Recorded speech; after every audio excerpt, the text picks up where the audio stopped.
속죄일 예수님을 기념하라. 우리 한번 제목을 한번 외쳐보도록 하겠습니다. 시작. 속죄일 예수님을 기념하라. 오늘 6번째 이제 절기 시리즈가 총 6번째 오늘 속죄일까지 다음 주가 이제 마지막 초막절 이야기로 절기의 7대 절기가 마무리됩니다. 저희들이 10월 31일 지난 10월 31일이 종교개혁 기념일이었죠. 종교개혁 기념일입니다. 유럽에서는 굉장히 큰 행사입니다. 종교개혁 기념일. 그런데 여러분 미국에 가보니까 10월 30일이 무슨 날인지 아십니까? 혹시 아십니까? 할로윈데이죠. 밤에 이렇게 아이들이 귀신 분장을 하고 돌아다니면서 사탕을 얻으러 다니는 것. 이것이 이제 미국의 절기가 되어버렸습니다.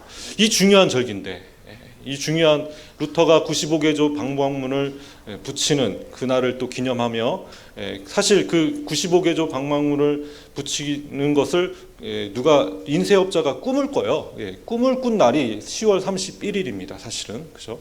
그래서 10월 31일을 그 종교개혁의 발단이다, 꿈꾸는 시작이었다라고 해서 10월 31일을 많은 분들이 이제 종교개혁 기념일로 섬기고 있습니다. 그럼 이 종교개혁 기념일은 이날은요, 불의를 보면서 애써 못 본 채 하려는 성도들에게 하나님 말씀으로 다시 돌아가자, 말씀으로 돌아가야 된다라는 외침의 시작이었음을 우리가 볼 수가 있습니다. 여러분, 현대에 또 다른 루터가 등장하죠. 여러분, 현대의 정말 사회 개혁자였던 한 명의 목사님이 계셨습니다. 그분이 누구죠, 여러분? 마틴 루터 킹 목사님이십니다. 제가 이제 워싱턴 DC에 매주 이렇게 올라갔었기 때문에 4년 동안 계속 올라가서 사역을 했기 때문에 링컨 기념관이나 굉장히 많이 이렇게 그 구경도 하고, 그때마다 그 메모리얼 파크 그 링컨 기념관 앞에 가면은 항상 마틴 루터 킹 목사님이 생각이 났어요. 마틴 루터 킹 목사님, 이 목사님은요, 미국에 굉장한 지대한 영향력을 끼쳤던 목사님이십니다. 여러분, 사실 미국에 자신의 생일이 공휴일로 지정된 사람 딱 두 사람이에요. 첫째 누구일까요? 건국의 사람 조지 워싱턴이죠. 조지 워싱턴의 생일이 공휴일로 지정되었습니다. 그리고 또 누구죠? 마틴 루터 킹 목사님, 마틴 루터 킹 데이 해가지고 1월 셋째 주 월요일 날, 1월 셋째 주, 그러니까 새해를 밝은 지 셋째 주 월요일 날 그들은 마틴 루터 킹 목사님의 생일로 정하고, 그들은 절기로 공휴일로 정해서 그렇게 기억하는 모습을 봅니다. 그만큼 마틴 루터 킹 목사님의 미국에 대한 영향력이 지대했다라는 것을 우리가 알 수가 있죠. 그가 1963년도에 링컨 기념관 앞에서 명연설을 하셨죠. 여러분, 그 명연설을 다 들으셨나요? 별로 안 들으셨나요? 뭐라고 외치셨습니까? 우리 딱 한마디만 기억하시죠? I'm a dream. 나에게도 꿈이 있습니다. 나에게는 꿈이 있습니다. 여러분, 그 명연설을 사실 그때 당시 TV 중계가 이제 시작됐고 라디오도 이제 막 활발하게 시작됐을 때 그 명연설이 미국 전역에 방송되기 시작했습니다. 그래서 TV로 라디오로 계속 또 그 방송이 계속 나가므로 마틴 루터 킹 목사님이 그냥 하루 그냥 아침 그 기념관에서 외치는 소리가 아니라 계속 반복돼서 메아리 치면서 미국 전역에 계속 들려졌다는 것. 그러면 미국이 변화됐어요. 다시 이거는 아니다, 불평등하다, 백인과 흑인과의 그 갈등, 그 문제를 해결하기 위해서 우리는 무엇을 해야 되나? 라고 백인들이 그전에 설득되지 않았는데 백인들이 설득되어졌습니다. 그전까지는 흑인들만 그런 외침이었었지, 이 마틴 루터 킹 목사님이 앞에서 나에게는 꿈이 있습니다 라고 성경의 이야기를 하면서 성경적인 하나님의 나라를 한번 우리 미국에서 건설해보자 라는 그 꿈을 얘기했을 때 백인들이 설득되었어요. 여러분, 이 백인들만 설득된 게 아니라 그 외침은요, 전 세계로 퍼져나갔습니다.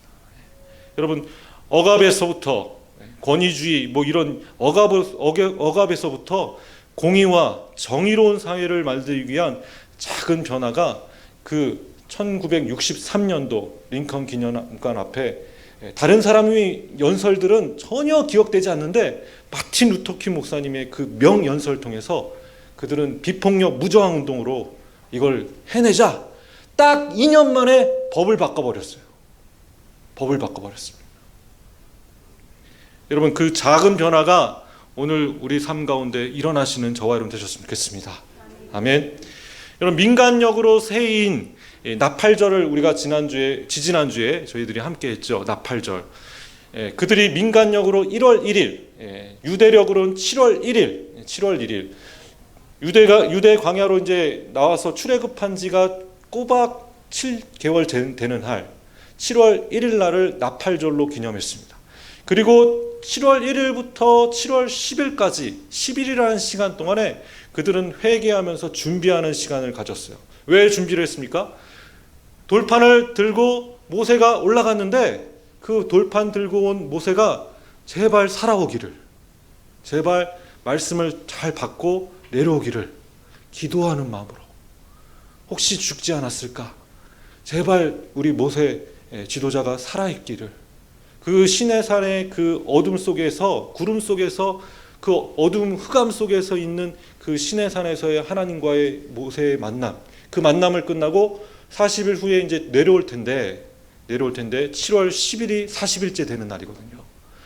그 10일 전에 함께 모여서 모세를 위해서 기도하고, 그리고 모세가 제발 살아오기를 기도하면서 속지 않은 회개의 시간들, 그거를 민간력으로 1월 새해의 첫 시간으로 그들은 보내고 있음을 우리가 볼 수가 있습니다.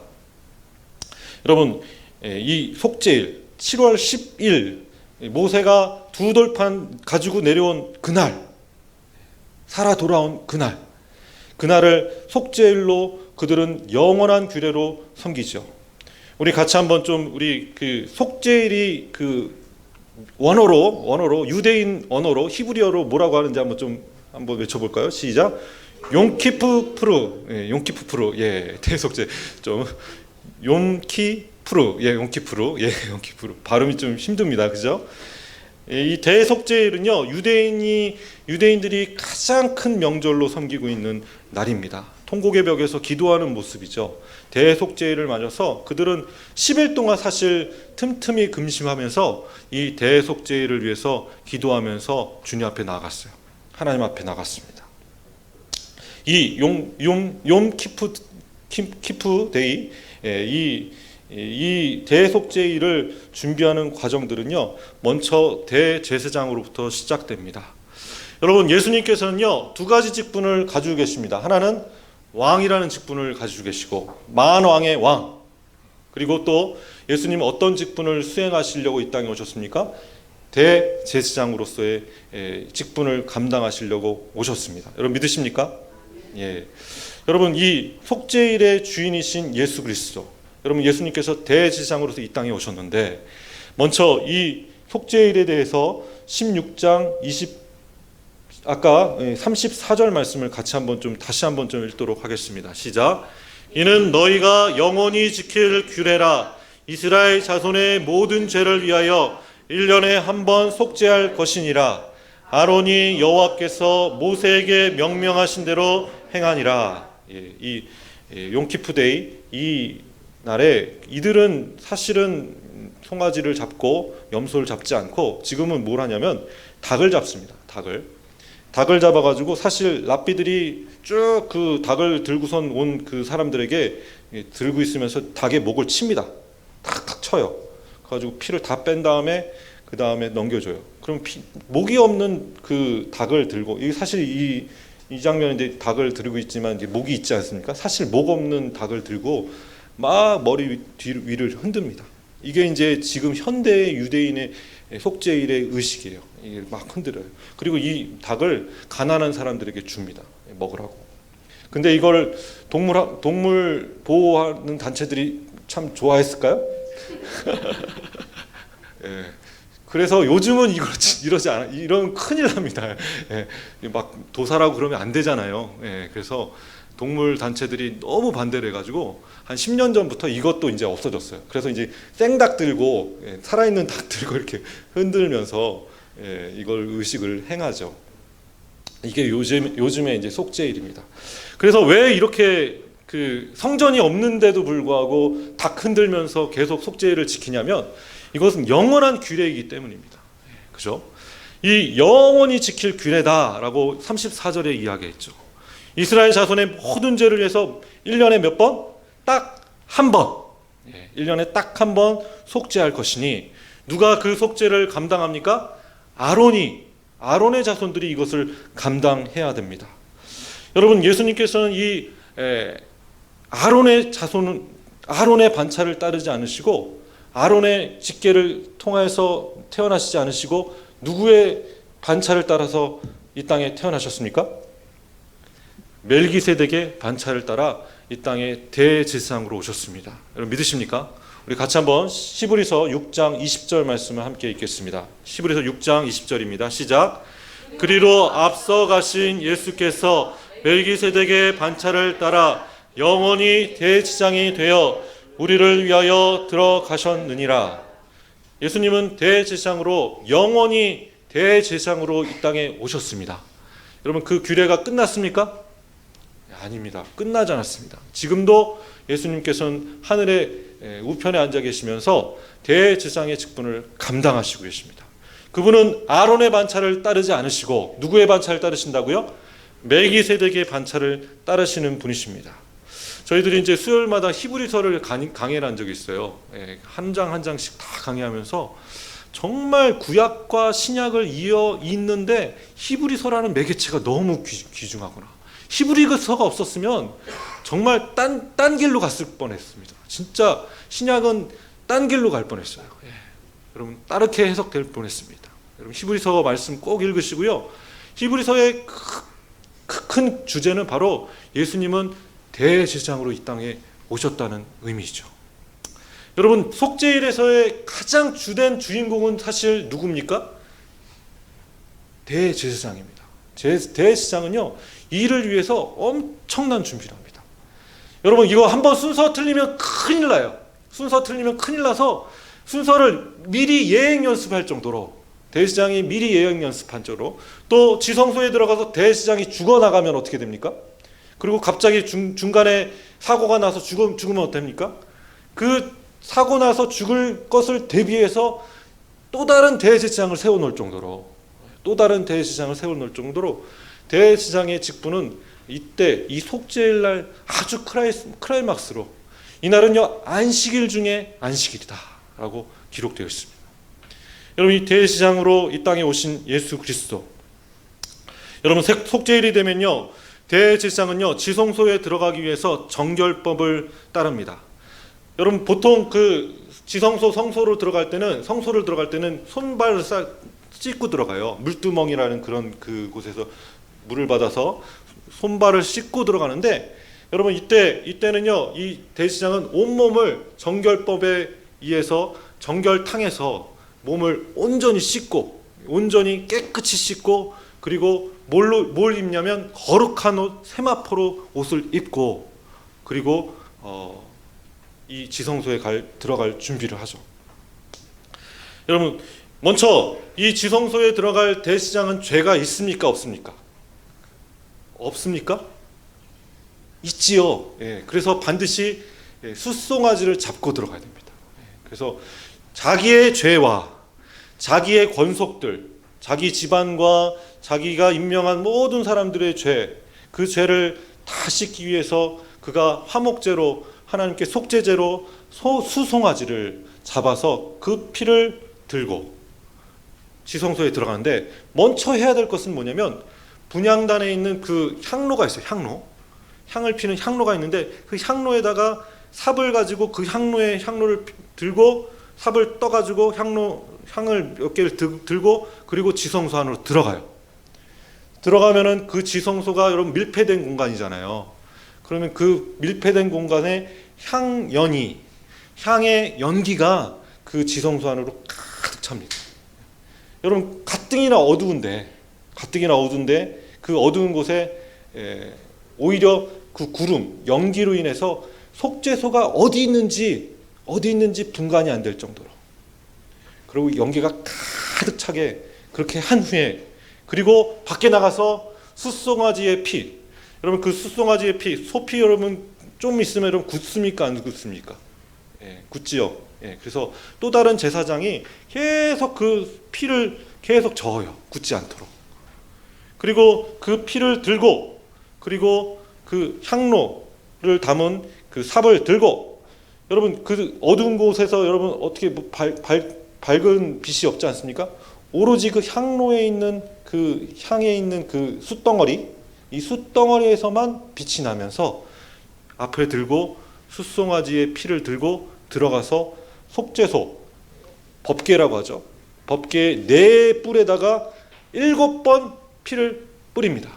첫 번째는 밑으로, 여섯 번째는 여섯 번은 이렇게 6번 뿌리면서 한 번 7번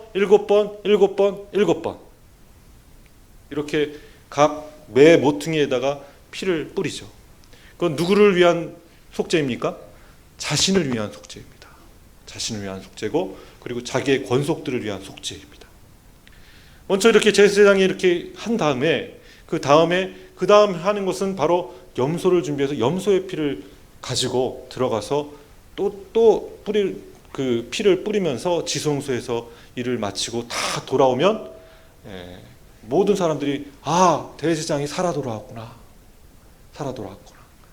여러분 40일이라는 시간 동안에 모세가 애굽의 그 시내산에서 올라가서 했던 그 의식을 대제사장이 재현하는 모습을 보게 되는 것이죠. 여러분 9장 11절부터 12절 말씀 같이 한번 읽겠습니다. 히브리서 9장 11절 12절입니다. 우리 같이 한번 큰 소리로 읽겠습니다. 시작.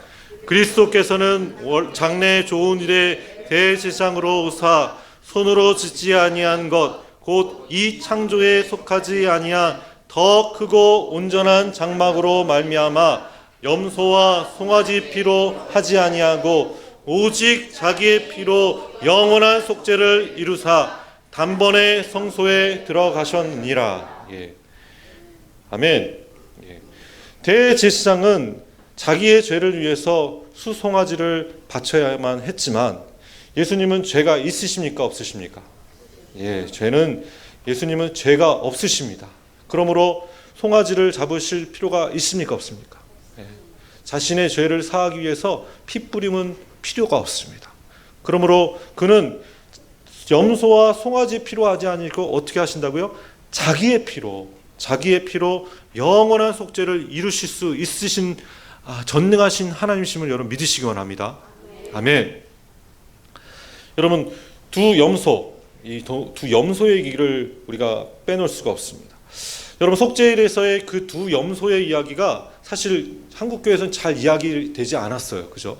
그 전에는 잘 몰랐습니다.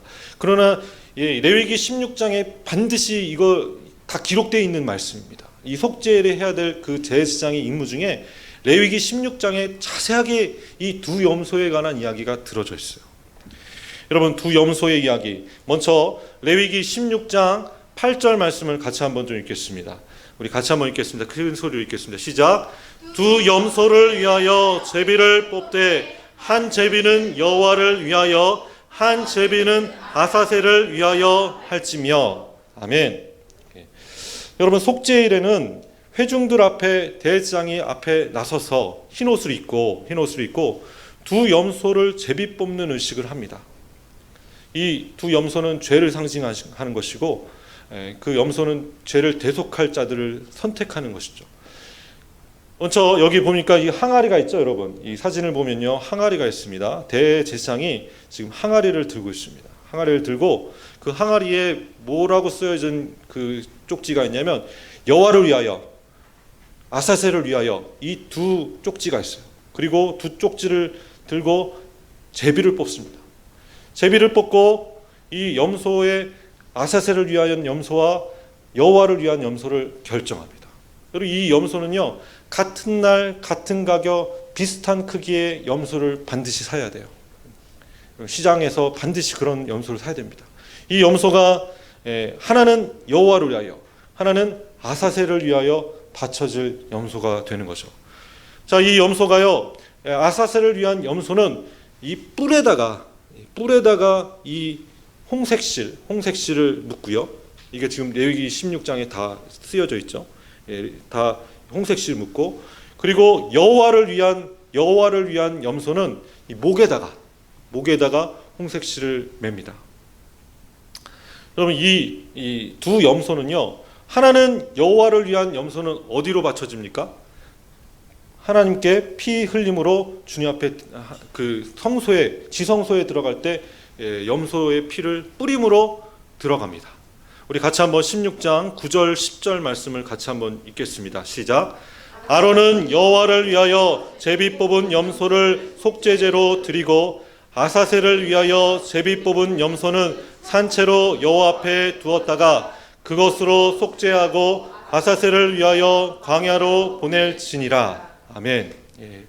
자, 하나는 여호와를 위한 염소는 어떻게 됐다고요?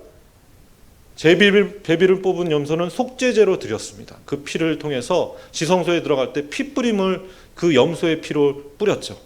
그리고 반면에 한 아사셀의 염소, 이 뿔에다가 홍색실을 맨 이 염소는 어떻게 합니까? 먼저 모든 백성들 앞에 이 아사셀의 염소가 바로 이 염소입니다. 바로 이 염소가 바로 우리의 죄를 다 짊어질 염소입니다 라고 외쳐요. 그리고 그 염소를 향해 대제사장이 안수를 합니다. 이때 안수할 때 반드시 오른손이 위에 올라가야 돼요. 이 염소를 향해서 안수합니다. 뭘 위해서 안수합니까? 1년 동안 지은 모든 죄들이 다 이 염소가 짊어지도록 그렇게 안수합니다. 그럼 그 염소는 뭘 상징합니까? 1년 동안 이 백성들이 지은 모든 죄를 상징하는 것이죠. 여러분, 이 염소가 결국에는 수산문, 황금문을 통해서 서쪽에서 동쪽으로 멀어지면서 이 준비된 제사장이 아닌 다른 제사장이 이 아사셀의 염소를 끌고 저기 멀리 유대 광야에 끌고 갑니다. 이게 16장에 나온 대속죄일에 관한 규례이죠. 여러분, 아사셀이 뭔지 좀 궁금하지 않으십니까? 안 궁금하십니까? 아사셀이라는 것은 유대 광야에 있는 악령의 이름이다라고 많은 사람들이 얘기하고 있습니다. 그죠? 예수님이 아니에요. 아사셀을 위한 염소. 두 염소가 예수님을 상징하는 것이지, 예수님은 그 대속물이 되시는 것이지, 아사셀을 위한 염소는 뭐예요? 사단막의 악령을 위한 바쳐진 제물을 의미하는 것입니다. 자, 예수님께서는요, 성전문을 나오셔서 피 흘리시며 그 문을 나가셔가지고 성전 밖에서 십자가에 달려 죽으셨습니다. 그죠? 자, 이 아사셀의 염소도 유대 광야까지 끌고 가가지고 예수님 시절에는 이 염소를 어떻게 죽이냐면 앞발을 딱 들고 골짜기에 가가지고 밀어버립니다. 이게 예수님 시대 때 이 아사셀의 염소를 죽이는 장면이었습니다. 골짜기까지 가서 이 염소가 두려움을 느끼지 않도록 이렇게 잡힌 채로 뒤로 떨어지는 거죠. 이 골짜기에 밀어가지고 죽여버립니다. 이 뿔에 홍색실을 단 아사셀의 염소는 그렇게 죽어 나갑니다. 사실 유대 광야에 있을 때는 그 아사셀의 염소를 죽이지 않고 광야로 그냥 내쫓았어요. 그런데 여러분, 그때 유대 광야에서 출애굽한 이후에 광야 생활 때는 사실 진영이 계속 바뀌니까 이 염소가 이 고향 자기 주인을 찾아오지 않을 거 아니에요. 그죠? 찾아오지 않습니다. 근데 예루살렘에서 쫓겨난 그 염소는 주변에 있는 도시의 성들에 찾아오는 거예요. 여러분, 여러분 생활력이 굉장히 강합니다. 그죠? 광야 생활을 다 거쳐서 다시 찾아오는 거예요. 근데 사람들이 깜짝 놀라는 거죠. 아니, 그 뿔에 홍색실을 단 그 염소가 갑자기 나타나면 불편할까요? 안 불편할까요? 그죠? 이스라엘의 1년 된 죄를 상징하는 염소가 나타나면, 그래서 이 염소를 동에서 서, 동쪽에서 서쪽 멀어진 것처럼 그들을 멀리 떠나게 하신다. 그 죄의 이야기를 우리가 말씀을 통해서 배울 수가 있죠. 그래서 멀리 떠나지는데 아예 그냥 죽여버리자. 그래서 골짜기에다 갖다 죽이는 모습을 예수님 시절에는 볼 수가 있습니다. 여러분, 예수님께서는요, 죽음의 권세, 사단의 권세를 무너뜨리시고 부활하셨음을 여러분 믿으시기 원합니다. 그분은요, 두 염소의 상징이십니다. 두 염소가 그 일을 한 것처럼 1년짜리 그 일을 염소가 감당했던 것처럼 예수님은 영원한 제사를 다 감당하시면서 이 땅에 어린 양으로 이 땅에 오셨음을 믿으시기 원합니다. 아니 목사님, 아니 굳이 왜 염소를 쓰셨나? 양을 쓰시지 않으시고. 왜 그럴까요, 여러분? 양은 그렇게 먼 곳까지 이렇게 끌려가지는 않습니다. 염소는 잘 끌려가는데요. 그리고요, 염소와 양은 그 당시 하나님께 드리는 모든 번제물은 다 어린 양으로 취급되었습니다. 송아지, 양, 염소 이런 것들 하나님께 드리지 않습니까? 그걸 통칭해서 뭐라고 얘기했다고요? 어린 양이라고 통칭했어요. 그래서 하나님께 드려진 모든 번제물들은 양이라고 불렀습니다. 양이라고 불렀죠.